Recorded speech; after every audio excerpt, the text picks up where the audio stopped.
শুভ সকাল বন্ধুরা, রাধে রাধে। আজকে দিনটা ছিল একাদশী, মানে যেদিনে মিনি ব্লগ সেদিন ছিল কিন্তু একাদশী। তো ঘরে বাসি কাজকর্ম কমপ্লিট করে স্নান আদি সেরে চলে আসলাম রান্নাটা করে নিই।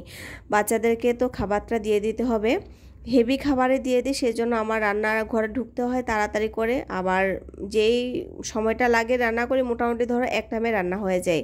তোমরা হয়তো কখনো যদি আমি পুরো ভিডিওটা শেয়ার করতে পারি তাহলে বুঝতে পারবে। তো আলু দিয়ে সয়াবিন দিয়ে করব, আর করব পরাঠা, খেয়েও যাবে ওরা সেটাই, আর স্কুলে নিয়েও যাবে পরাঠা আর সয়াবিন। সঙ্গে তো ফল বিস্কিট টিস্কিট আছে, সেগুলো যদি দিয়ে দিই তো দিয়ে দেবো।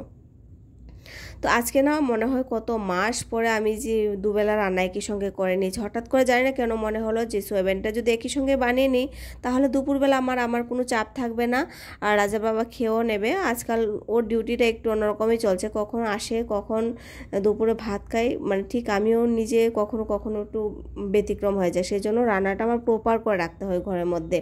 রান্নাটা থাকলে দেখবে চিন্তা নেই, আর এইসব কাজ ফেলে কিন্তু ঠাকুর ঘরে গিয়ে শান্তি পাওয়া যায় না। তো সেই জন্য ভাবলাম একটু বুদ্ধি করে রান্নাটা করে নিই, ভাত মাঝখানে এসে রান্নাটা করে নেব, তা না হলে ঘর অন্যান্য কাজকর্ম করতে করতে কিন্তু ভাতটা হয়ে যাবে। এদিকে রাজার বাবা উঠেই কিন্তু ঘুম থেকে উঠে অফিসে গিয়েছে, ওখানে কাজ, যেহেতু বিশ্বকর্মা পূজা ওই দিনও ছিল।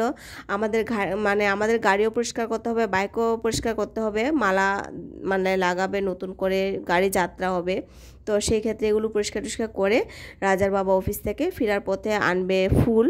তো তার মাঝে ভাবলাম ঘরের কাজকর্মগুলো আমি কমপ্লিট করে নিই, একবারে যেন ঢুকতে পারি, তা না হলে এই চিন্তা নিয়ে ঢুকে কোনো শান্তি নেই। আর একাদশী থাকলে ধরো একা হাতের কাজ তো অনেক চিন্তা ভাবনা করে করতে হয়, কোন দিকে কোন কাজ না ছুটে যায়। তো সেই একা একা থেকে থেকে ভেবে ভেবে কাজ করি। এই যে দেখো গাড়ির জন্য দুটো মালা নিয়ে এসছে, দুটো গাড়ির জন্য দুটো মালা, ঘরের জন্য কাঁচা ফুল, পুজোর জন্য ফল মানে কলা এনেছে, আর আমার গুরুদেবের জন্য একটা ফুলের মালা এনেছে। গুরুদেবের মালাটা ভালো ছিল, মাঝখান দিয়ে যেটা রেগুলার আমি দেই আর্টিফিশিয়াল সেটা ছিঁড়ে গেছে, তো সেজন্য তো একটা কাঁচা ফুলের মালা এনেছে, গিয়েছে তার জন্য এনেছে। আর এদিকে এসে ওর বাবা অফিস থেকে এসেও পড়েছে, এসে বলছে তুমি এখনও পুজো করছো? তো বললাম মাঝখান দিয়ে আমার বেরোতে হলো, কারণ নিচে দিদিরা মিলে সবাই মিলে একটু আমাদের একটা মিটিং হয়েছে, সেখানে আবার আমার যেতে হলো যে কোনো একটা ব্যাপারে। তো সেখানে প্রায় আমার ধরো 45 মিনিট চলে গিয়েছে। তো সেই ক্ষেত্রে আমার পুজোটা 45 মিনিট পেছনে চলে গেছে। ওই দিন ভালো লাগে না, উপোস টুপোস থেকে কোথাও যাওয়া না, একদম বিরক্ত। আমার মনে হয় ঘরেই সারাদিন থেকে এক এক করে কাজকর্ম কমপ্লিট করে নিই।